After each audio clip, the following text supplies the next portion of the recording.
For the past couple of seasons, the Tides have had a wealth of talent come through Hampton Roads. One thing that was a little different tonight, this one is the top prospect in all of Major League Baseball. We're talking about shortstop Jackson Holliday, just 19 years old. He was the top pick in baseball's amateur draft just last year. So now he's with Norfolk with plenty of expectations. Now, Holliday, he's kind of used to that, given he's been around a Major League locker room and get advice. You see, his dad just happens to be seven-time All-Star and World Series champ Matt Holliday.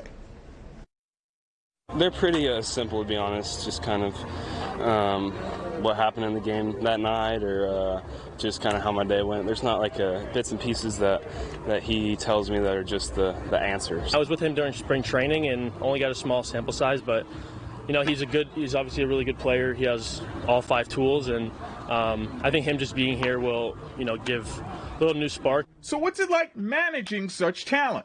Buck Britton keeps a simple approach. I think first off, you let him go out there and play. You know, we're in constant communication with where he's been, you know, the managers at each level, the infield guys at each level.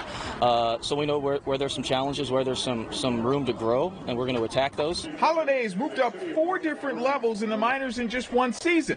That's something he's noticed. I was talking to my mom the other day, and she's like, "It's pretty impressive what you've done." I'm like, "Yeah, I think so." So it's pretty crazy what all's happened in a year.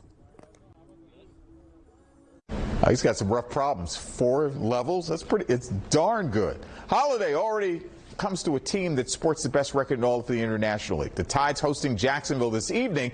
Norfolk already in a 3-0 hole to the Jumbo Shrimp, but they get one back in the home fourth. Heston Kjerstad lifts one to deep center field. It's going to carry, and it's out of here. 10th homer of the season, made it 3-1. Now trailing 7-1 in the bottom of the 5th, Lewin Diaz. He's going to crank one towards right center, and that's going to leave the yard in a hurry. His 16th of the year. Norfolk cuts it into 7-2. Same inning, Colton Cowser.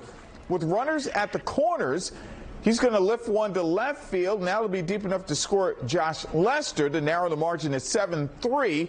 Holliday, meantime, he was taking a collar up until the 7th inning, but does manage to get that first hit in AAA. A double to right field. He would later score on a sacrifice fly, but the Tides would come up short, losing 9-4 to the Jumbo Shrimp. Same 2 teams tomorrow.